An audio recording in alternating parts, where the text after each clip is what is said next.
60 degrees. That is what parts of the Ohio Valley, the Mid-Atlantic, and the southern Great Lakes woke up to just 2 days ago. 60 degrees in early March. People had their windows open. Kids were outside without jackets. It felt like spring had arrived early and decided to stay. It is not staying. What is coming is one of the most dramatic temperature reversals this region has seen since February of 2021. We are talking about a 40, 45, in some spots nearly 50-degree temperature crash inside of 72 hours. And that crash is not arriving alone. It is bringing with it heavy snow, blinding blizzard conditions in the Great Lakes, dangerous ice accumulation across the Tennessee Valley and the southern Appalachians, and wind chills that will push to 20, 25, and in some spots 30 below zero by Sunday morning. This is not a minor late-season snow event. This is a full-scale winter siege, and it is heading your way. Stay with me, because in the next few minutes I am going to show you exactly which cities are in the most danger, the exact timing window for the worst impacts, and why the models overnight shifted this storm into a category that demands your immediate attention. Do not click away. Your city is in here. Your forecast is in here. And the most critical information, the part that could genuinely keep you safe, that comes later in this video. Here is what I need you to stay for. Midway through this video, I am going to reveal the danger tier breakdown. Tier 1 cities. These are the places facing the perfect combination of heavy ice, heavy snow, dangerous cold, and a very real risk of widespread power outages lasting not hours, but potentially days. I am going to name them specifically. I am also going to show you why the European model and the GFS came into agreement overnight on something that should genuinely concern anyone from Memphis to Philadelphia. And I am going to tell you about Phase 3 of this event, which most forecasters are not even talking about yet, the reload. The secondary Arctic reinforcement that arrives right behind the first wave. That is the part of this pattern that has meteorologists watching very closely.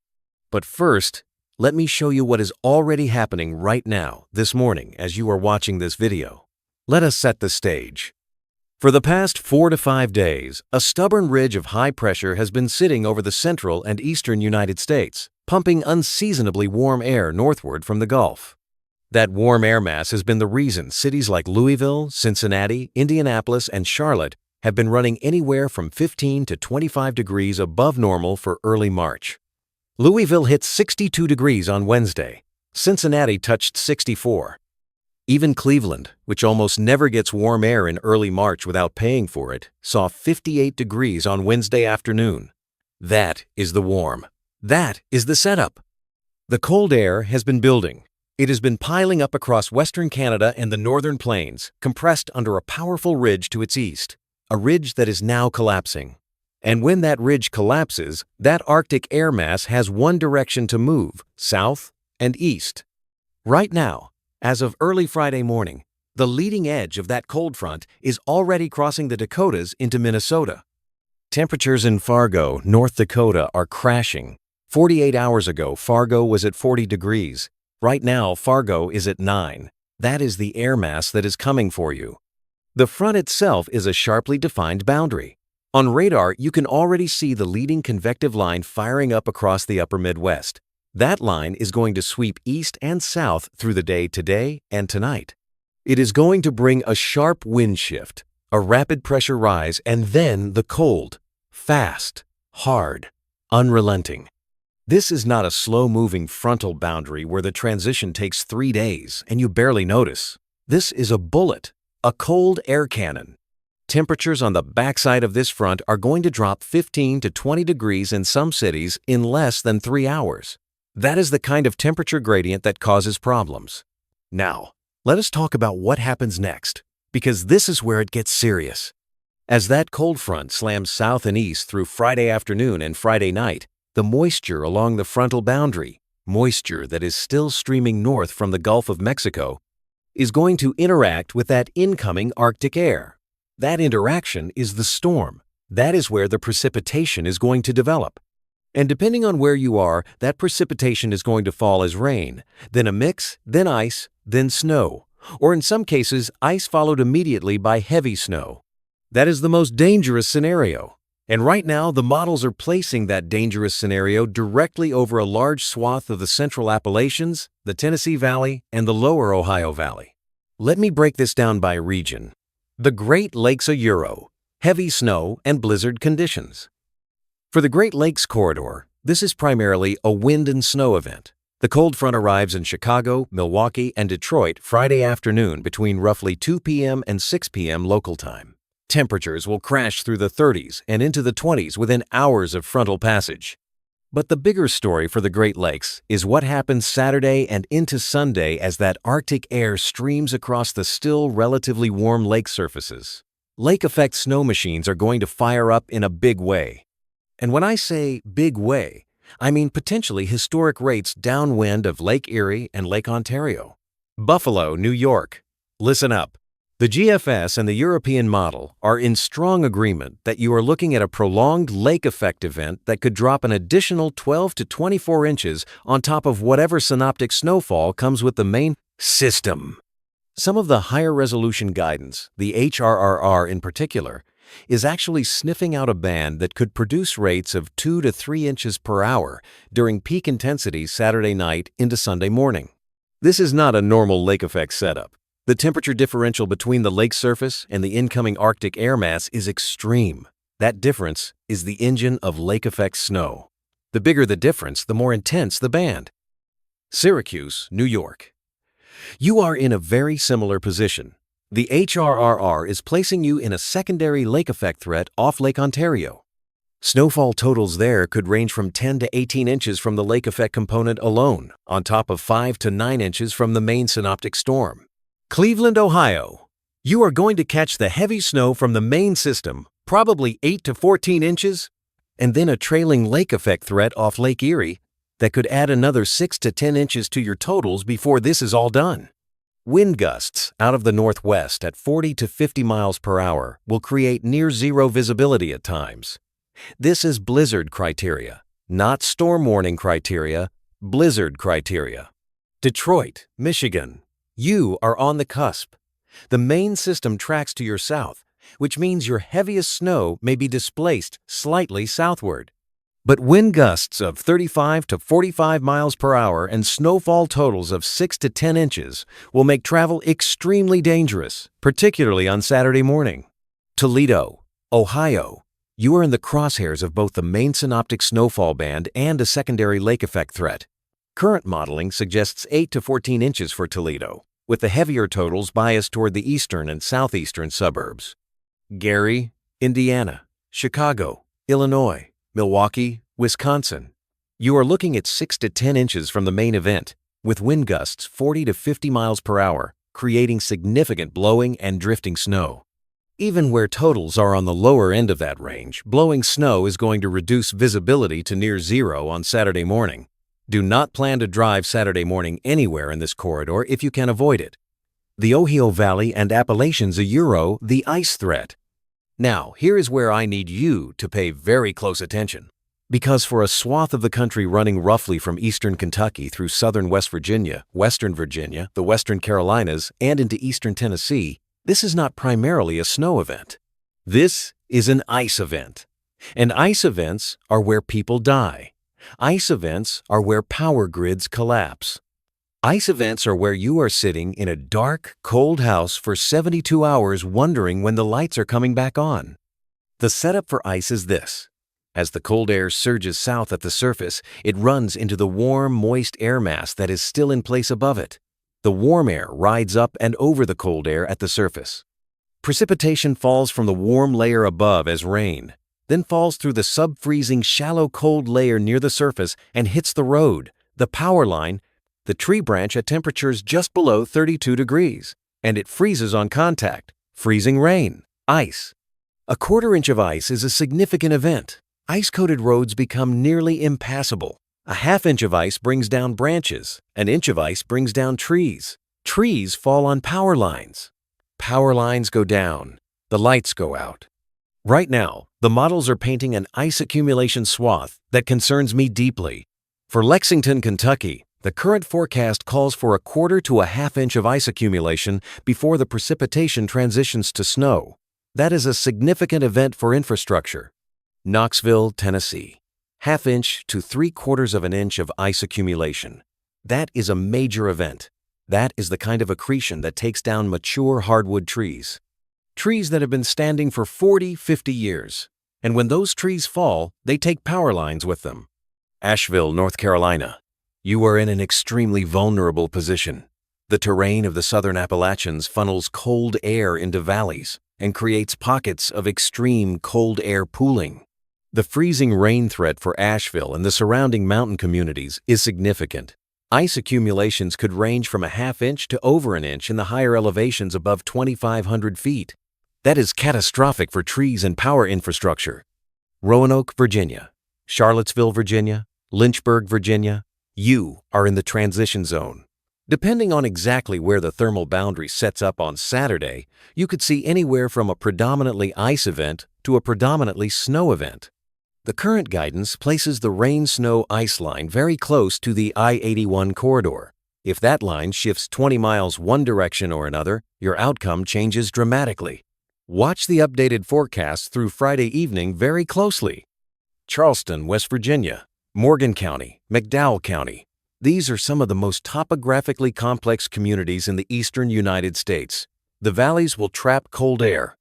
The ridges will be exposed to wind. Ice accumulations in the half-inch to 3/4-inch range are possible in the more elevated communities. Power restoration in these areas after an ice storm can take 3 to 5 days because of how remote the infrastructure is. If you are in these communities, you need to prepare now as if power is going out and not coming back for 4 days. I am not trying to scare you, I am telling you the truth. The Northeast Euro, heavy snow and dangerous wind chills. Moving northeast for the I-95 corridor from Washington, D.C. up through Baltimore, Philadelphia, New York City, and into New England. The storm system itself is going to interact with an offshore coastal low that is expected to develop Saturday night into Sunday morning. The interaction between the main Arctic front and this coastal development is going to determine exactly how much snow the urban corridor sees. Right now, here is where the models stand. And I want to be honest with you about the uncertainty here, because this is where the GFS and the European model have shown the most disagreement over the last 48 hours. The European model has been more aggressive with the coastal low. It develops it faster and tracks it closer to the coast, which means more moisture wrapping into the I-95 corridor and heavier snow totals for New York City, Philadelphia, and Boston. On the European solution, New York City could see 8 to 14 inches. Philadelphia could see 6 to 11 inches. Boston could see 10 to 16 inches. The GFS has been a bit more suppressed, keeping the coastal low farther offshore, which would limit snowfall across the major urban centers but push heavier totals into interior New England. On the GFS solution, New York City might see 4 to 7 inches, and Boston might see 6 to 10 inches. But Burlington, Vermont, and Portland, Maine would be looking at 14 to 22 inches. The national blend of models, which synthesizes multiple guidance sources and typically performs well in these hybrid storm setups, is currently splitting the difference. It is suggesting 8 to 12 inches for Boston, 6 to 9 for New York City, 4 to 8 for Philadelphia, and 8 to 14 for interior New England. Here is what I can tell you with high confidence regardless of which solution verifies. Temperatures behind this system are going to be brutal. Wind chills in New York City are going to drop to between -5 and -15 degrees Fahrenheit by Sunday morning. In Boston, wind chills of -10 to -20. In Burlington, Vermont, -20 to -30. These are dangerous, frostbite-inducing wind chills that will follow immediately on the heels of the snowfall. Pittsburgh, Pennsylvania. You are going to see heavy snow. The GFS and European model actually agree fairly well on Pittsburgh. You are looking at 8 to 14 inches of snow, wind gusts of 30 to 45 miles per hour, and wind chills crashing to between -10 and -20 by Sunday morning. This is a significant and dangerous event for the Pittsburgh area. The Mid-Atlantic, Washington, D.C. You are in the ice-snow mix zone. The temperature profile in the lower atmosphere over D.C. is going to be a critical factor. If the shallow cold air layer at the surface is deep enough, you stay all snow and see 5 to 9 inches. If it is shallow, you start as ice and transition to snow with lower totals, but the added danger of the initial ice accumulation. Right now, the guidance is suggesting a quarter-inch of ice possible before the transition to snow. That matters. That is a very different storm preparation than a pure snow event. Baltimore, Maryland. Similar situation. Watch the local NWS forecast through Friday very closely. The line between an ice and snow event and a predominantly snow event is going to shift as better data comes in through Friday afternoon. Richmond, Virginia. You are on the southern edge of the significant impact zone. Right now, the model suggests 3 to 6 inches of snow possible, with ice accumulations up to a quarter-inch possible before the snow arrives. Not catastrophic, but significant for infrastructure and travel. Rapid-fire city-by-city breakdown, €18.23. I am going to move through this fast. Your city is in here. Listen for it. I will give you snow totals, wind chill, and the key threat for your area. Chicago, Illinois. 6 to 10 inches of snow, wind gusts to 50 miles per hour, wind chill -15 to -20 by Sunday. Key threat, blowing and drifting snow, road closures. Milwaukee, Wisconsin, 7 to 11 inches, gusts to 45, wind chill -15 to -25. Key threat, lake effect enhancement, reduced visibility. Indianapolis, Indiana, 5 to 9 inches. Temperature crash from near 60 today to single digits by Sunday morning. Wind chill -10 to -20. Key threat, the speed of the temperature drop. Cincinnati, Ohio, 4 to 8 inches of snow, but the ice threat is real. A quarter to 3/8 inch of ice accumulation possible before snow. Wind chill -10 to -15. Key threat, ice to snow transition. Columbus, Ohio, 6 to 10 inches of snow. Wind gusts 30 to 40 miles per hour. Wind chill -10 to -18. Key threat, snow and blowing snow. Cleveland, Ohio, 8 to 14 inches. Possible blizzard conditions. Wind chill -15 to -25. Key threat, lake effect enhancement on top of the main system. Akron, Ohio, 8 to 12 inches. Wind gusts to 40 miles per hour. Wind chill -15 to -20. Key threat, heavy snowfall rates, travel impossible Saturday. Toledo, Ohio, 8 to 14 inches. Wind chill -15 to -20. Key threat, lake effect on top of main system. Detroit, Michigan, 6 to 10 inches. Wind gusts 35 to 45 miles per hour. Wind chill -10 to -20. Key threat, blowing and drifting snow. Lansing, Michigan, 7 to 12 inches. Wind chill -15 to -25. Key threat, lake effect enhancement off Lake Michigan. Grand Rapids, Michigan, 8 to 15 inches. Wind chill -15 to -25. Key threat, intense lake effect, near zero visibility periods. Buffalo, New York, 12 to 24 inches, potentially higher in favored lake effect bands. Wind chill -20 to -30. Key threat, catastrophic lake effect snowfall. This is the highest total city in this entire event. Erie, Pennsylvania, 10 to 18 inches, wind chill -15 to -25. Key threat, sustained lake effect snow. Pittsburgh, Pennsylvania, 8 to 14 inches, wind gusts 35 to 45 miles per hour. Wind chill -10 to -20. Key threat, heavy snow, dangerous cold. Syracuse, New York, 10 to 18 inches from combined synoptic and lake effect snow. Wind chill -15 to -25. Key threat, prolonged snow and extreme cold.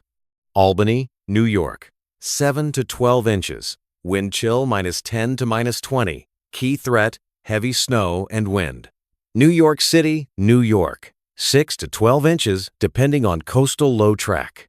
Wind chill -5 to -15. Key threat, coastal low uncertainty, dangerous wind chills post. Storm. Hartford, Connecticut, 8 to 13 inches. Wind chill -10 to -20. Key threat, heavy snow, wind. Providence, Rhode Island, 8 to 14 inches. Wind chill -10 to -18. Key threat, heavy snow and coastal winds. Boston, Massachusetts, 8 to 14 inches. Wind chill -10 to -20. Key threat, interior banding, dangerous wind chills. Portland, Maine, 10 to 18 inches. Wind chill -15 to -25. Key threat, heavy snow and prolonged extreme cold. Burlington, Vermont, 12 to 20 inches. Wind chill -20 to -30.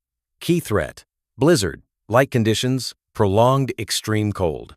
Philadelphia, Pennsylvania, 4 to 9 inches. Wind chill -5 to -15. Key threat, ice before snow possible. Baltimore, Maryland, 3 to 8 inches. Possible quarter-inch ice before snow. Wind chill 0 to -10. Key threat, ice, snow transition. Washington, D.C., 3 to 7 inches. Possible quarter-inch ice. Wind chill 0 to -10. Key threat, ice before snow, rapid temperature crash. Richmond, Virginia, 2 to 6 inches. Possible ice accumulation before snow. Wind chill 0 to -5. Key threat, ice first. Roanoke, Virginia, 4 to 9 inches. Possible ice before snow. Wind chill -5 to -15. Key threat, transition zone uncertainty, ice risk. Charlottesville, Virginia, 3 to 8 inches. Ice risk, wind chill 0 to -10. Key threat, ice accumulation. Lexington, Kentucky, 3 to 6 inches of snow, but a quarter to half inch of ice first. Wind chill -5 to -15. Key threat, ice accumulation, power outage risk. Louisville, Kentucky, 2 to 5 inches of snow. Ice risk before snow. Wind chill 0 to -10. Key threat, ice event, power outages possible. Nashville, Tennessee, 1 to 3 inches of snow, but ice is the real story here. A quarter to 3/8 of an inch of ice possible. Wind chill 5 below 0 to -10. Key threat, ice accumulation for a city not used to dealing with it. Knoxville, Tennessee, ½ inch to 3/4 inch of ice before any snow. Wind chill 0 to -10. Key threat, significant ice event, power outage, risk high. Asheville, North Carolina, ½ inch to over an inch of ice in higher elevations. Snow after, wind chill -5 to -15. Key threat, catastrophic ice for mountain communities. Charlotte, North Carolina, a quarter inch of ice possible, followed by 1 to 4 inches of snow. Wind chill 0 to -5. Key threat, rare ice and snow event for the Queen City. Greensboro, North Carolina, 1 to 4 inches of snow. Possible ice before. Wind chill 0 to -5. Key threat, ice before snow transition. Raleigh, North Carolina, 1 to 3 inches. Possible light ice glaze. Wind chill 5 degrees to 0. Key threat, ice glaze on roads. Memphis, Tennessee, a quarter inch of ice possible. 1 to 2 inches of snow behind it. Wind chill 5 to -5. Key threat, ice event for a city with limited treatment resources. St. Louis, Missouri, 4 to 8 inches of snow. Wind chill -10 to -20. Key threat, heavy snow and rapid temperature drop. Kansas City, Missouri, 3 to 7 inches of snow. Wind chill -10 to -20. Key threat, heavy snow, strong winds, dangerous cold. This is the section you have been waiting for, the danger tier breakdown. These tiers are based on the combination of precipitation type, accumulation amounts, wind chill severity, infrastructure vulnerability, and recovery time expectations. Tier 1, Euro, highest danger, life-threatening potential. Tier 1 cities are those facing the highest combined risk of prolonged power outages, dangerous cold, significant ice or snow accumulation, and limited ability to recover quickly. Buffalo, New York. The potential for 2 feet or more of snow from lake effect, combined with wind chills to -30, puts Buffalo in an undeniable Tier 1 position.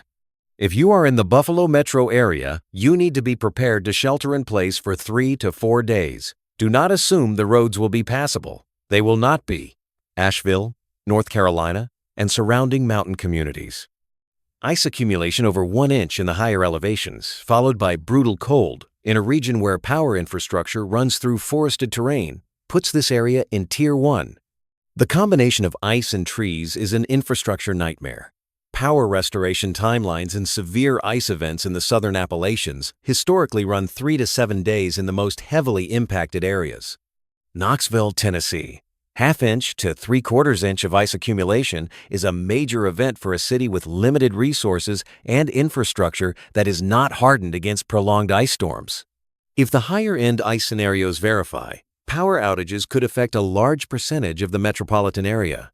Charleston, West Virginia, and the surrounding coalfield communities. Remote infrastructure, complex terrain, and significant ice accumulation potential create a Tier 1 scenario for power grid reliability. Burlington, Vermont. 12 to 20 inches of snow, potential blizzard conditions, and wind chills to -30 combine to create life-threatening cold exposure risk if you are caught outside or if your heating system fails. Tier 2 Euro, infrastructure stress, significant impact. Tier 2 cities are those expecting significant disruptions to travel, power, and daily life, but with resources and infrastructure that are more capable of managing the event, though not without serious strain.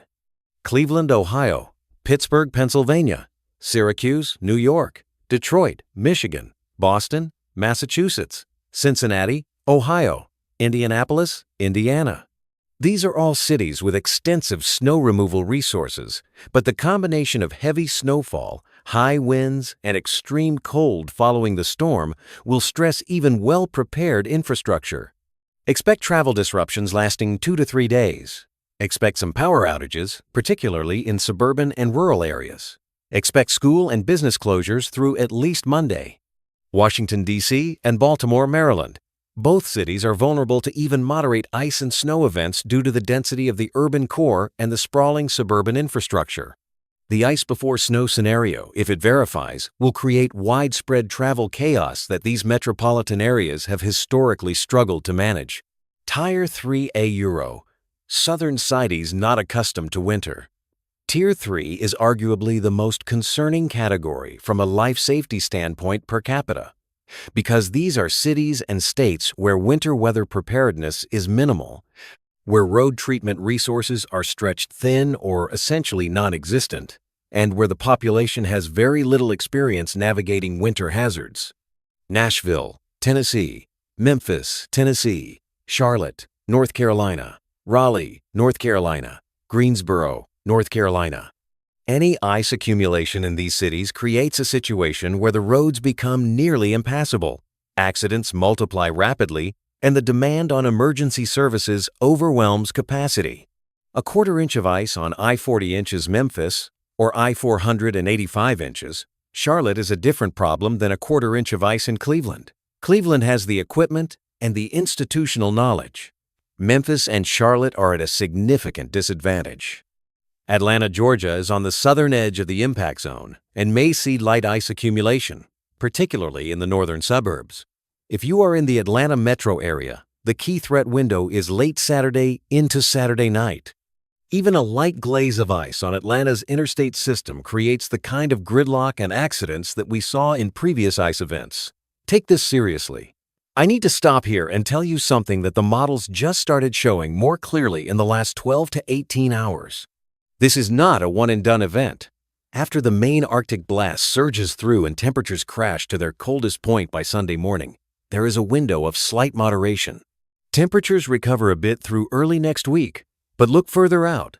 The GFS has now been consistently showing a secondary trough digging out of Canada next Wednesday into Thursday. Another reinforcing shot of cold air, and with it, another opportunity for storm development along the coast. Now, I want to be careful here. We are talking about 7 to 9 days out. Model accuracy at that range is limited. But the pattern itself, the overall atmospheric setup that is driving this event, is not going away quickly. The polar vortex is in a disturbed state. Cold air is available, and the flow pattern is primed to continue delivering it southward. This is not an isolated outbreak. This is potentially the beginning of a sustained cold and active weather period that could last through mid to late March. I am going to have a full extended range forecast video up early next week once the models get a better handle on that secondary system. Make sure you are subscribed and the notification bell is on so you do not miss that video. Because if that second system comes together the way that GFS has been hinting, we are going to need to have another urgent conversation. Let me take 2 minutes to explain the models I've been referencing throughout this video, because understanding what they are and what they do will help you understand why forecast confidence is what it is. The GFS, the Global Forecast System, is the American model. It is run by NOAA 4 times a day, and it provides forecast data out to 16 days. It is a workhorse model that has improved dramatically over the last decade. Its strength is its frequency of runs and its long-range coverage. Its weakness historically has been its handling of precipitation-type transitions and coastal low development, particularly for the East Coast, though those weaknesses have been reduced in recent model upgrades. The European model, formerly called the ECMWF, the European Center for Medium-Range Weather Forecasts model, is widely considered the gold standard for medium-range forecasting. It typically outperforms the GFS at the 5 to 10-day range and has historically done a better job with East Coast coastal storm development. During this event, the European model has been more aggressive with the coastal low that developed Saturday night, which drives the higher snowfall totals for New York City and Boston on the European solution. The HRRR, the High-Resolution Rapid Refresh model, is the short-range specialist. It runs at 3-kilometer resolution, updating hourly, with an 18-hour forecast window. It is the model that captures mesoscale features like lake effect snowbands, convective cells, and sharp thermal boundaries better than any other guidance. The HRRR is what I am using to analyze the lake effect snow potential for Buffalo and Syracuse. When the HRRR starts sniffing out 2 to 3 inch per hour snowfall rates, that is a data point worth taking seriously. The National Blend of Models is a product from NOAA that combines output from multiple models, including the GFS, the European, the Canadian, and the HRRR, and weights them based on recent performance. For the public forecast, it is often the most reliable single output because it smooths out the extreme solutions from any individual model. It is the benchmark I use for the middle-of-the-road estimate when models disagree. Right now, the GFS and European agree on the big picture. Arctic blast, heavy snow in the Great Lakes and Northeast, ice in the Tennessee Valley and Southern Appalachians, and brutal wind chills behind the system. The disagreement is primarily in the details of the coastal low development and the exact placement of the heaviest snow axis in the Northeast. That uncertainty will decrease dramatically through Friday as the storm system comes into the short-range window of the HRRR and higher resolution models. I want to spend some time here on preparation, because information without action is just anxiety. Let me give you action items. Specific things you can do right now, today, Friday, to protect yourself, your family, and your neighbors. Water. Fill your bathtubs. Fill every large pot you have. Fill every container you can find. If your power goes out in an ice storm and your pipes freeze and burst, you will be very grateful that you did this. Even if your power stays on, a significant ice storm can disrupt municipal water pressure. You want at least a 3-day supply of water per person in your household. 1 gallon per person per day, minimum, for drinking and sanitation. Heat sources. If you lose power and you have a fireplace, make sure you have dry firewood inside the house now, not in the garage, not on the porch, inside. If you have a gas fireplace, a gas range, or a gas water heater, understand that in most cases these will continue to function without grid power, but verify this for your specific appliances. If you have a portable propane heater, make sure it is rated for indoor use and that you have extra propane. And here is the critical warning about generators. Every year, people die from carbon monoxide poisoning because they run generators inside their garage, their basement, or too close to a window or door. Carbon monoxide is odorless. You will not smell it. You will simply fall asleep and not wake up. If you have a generator, run it outside, at least 20 feet from any window, door, or vent. Period. No exceptions. Buy a battery-operated carbon monoxide detector if you do not already have one. This is not optional. This is a life safety requirement. Pipes. If temperatures in your home drop below 40 degrees due to a power outage during this kind of Arctic blast, your pipes are at risk of freezing. To reduce that risk, open the cabinet doors under sinks on exterior walls to allow what warm air remains in the home to circulate around the pipes. Let faucets drip slowly. Know where your main water shutoff valve is so that if a pipe does burst, you can cut the water off immediately and reduce the damage. If you are leaving town this weekend, do not leave your home unheated. If you must, shut off the main water supply before you leave. Vehicle kits. If you have to drive during this event, and I am asking you to avoid it if at all possible, especially in Tier 1 and Tier 2 areas, please make sure your vehicle has an emergency kit. That kit should include a warm blanket or sleeping bag, extra gloves and a hat, an ice scraper and snow brush, a small bag of sand or kitty litter for traction if you get stuck, jumper cables or a jump starter battery pack, a flashlight, and a phone charger. In extreme cold, car batteries fail at elevated rates. Be prepared for your vehicle to not start. Power outage survival. If your power goes out, move everyone into the smallest interior room in the house. Body heat in a small space is effective at maintaining survivable temperatures for longer than you might expect. Keep the door closed. If you have extra blankets, hang them over windows and exterior doors to reduce heat loss. Dress in layers. Wool and synthetic materials retain heat when wet. Cotton does not. Stay dry. Know the location of your nearest warming center. Most counties activate warming centers during extended power outages in life-threatening cold. Know where yours is before you need it.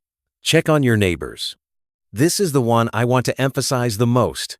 Elderly neighbors, neighbors who live alone, neighbors with young children, neighbors who may not have the resources to prepare adequately. Check on them today. Check on them before the storm hits Saturday. Exchange phone numbers. Make sure someone knows to check on them if the power goes out. In extreme cold events, the most preventable tragedies are isolated individuals who had no one looking out for them. This is a community event. Take care of each other. Let me give you the condensed timing breakdown so you know exactly when to expect what. Friday, March 6, during the day. Still warm across the Ohio Valley and Mid-Atlantic. Enjoy it. It is the last you are going to see of it for a while. The cold front is in the upper Midwest. Chicago and Milwaukee will begin to feel the wind shift late afternoon, around 3 to 6 p.m. Temperatures in Chicago will drop from near 45 to near 25 by Friday midnight.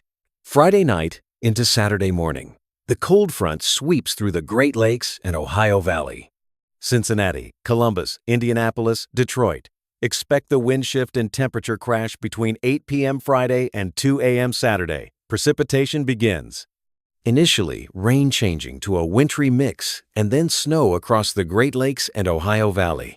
The ice threat activates across Kentucky, Tennessee, and the southern Appalachians Friday night.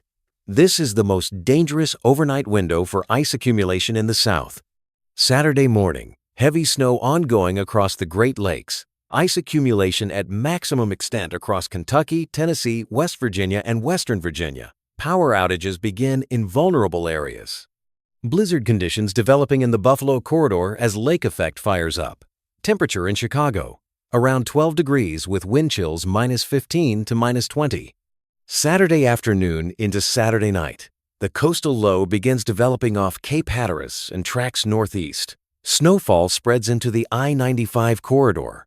Washington, D.C., Baltimore, Philadelphia, New York City, and Boston see snow developing Saturday afternoon and continuing through Saturday night. Lake effect in Buffalo and Syracuse at peak intensity Saturday night. The heaviest snow rates of the entire event occur Saturday night across western New York.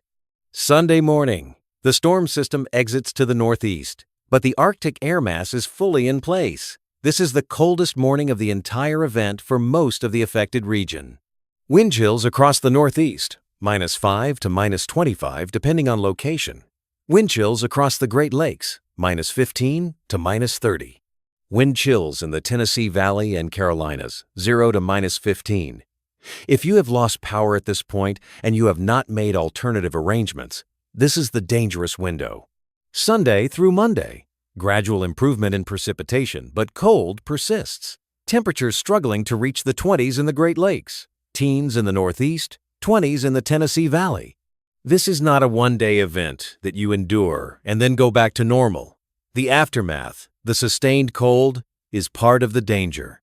I want to leave you with the big picture because this event does not exist in isolation. It is part of a pattern. The polar vortex has been disrupted. When the polar vortex, the large-scale circulation that normally confines Arctic air to high latitudes, gets disrupted, it fragments. It allows lobes of Arctic air to plunge south into the mid-latitudes. We saw a significant disruption in late January. We are now seeing the downstream consequence of that disruption in early March. And the modeling community is signaling that the overall pattern, the tendency for Arctic air to find its way south, is not going to reset quickly. Through the second and third weeks of March, the long-range guidance is suggesting a continuation of a below-normal temperature regime across the central and eastern United States. Not every day will be a storm. Not every day will be Arctic, but the overall pattern favors cold and active weather to continue through at least March 20th. The secondary system I mentioned, the one the GFS is showing developing around next Wednesday and Thursday, is worth monitoring very closely. If that system comes together with a coastal component, we could be having another urgent conversation about snowfall and ice for the Northeast and Mid-Atlantic next week. I will have that video up as soon as the models come into sufficient agreement to make a confident forecast. The way to make sure you do not miss it is to subscribe right now and hit that notification bell. I mean it. If you have watched this far and you are not subscribed, do it right now, because the next video in this pattern could be just as important as this one, and you do not want to find out about it the hard way. If this forecast has been helpful to you, if it has given you information that is going to help you protect yourself and your family over the next 72 hours, I am asking you to do 3 things right now. First, hit that like button. I know it sounds cliché, but it genuinely helps this information reach more people who need it. The more engagement this video gets, the more YouTube pushes it out to people in the affected areas who might not be watching yet but need to be. Second, subscribe if you are not already subscribed. This channel is built on one promise.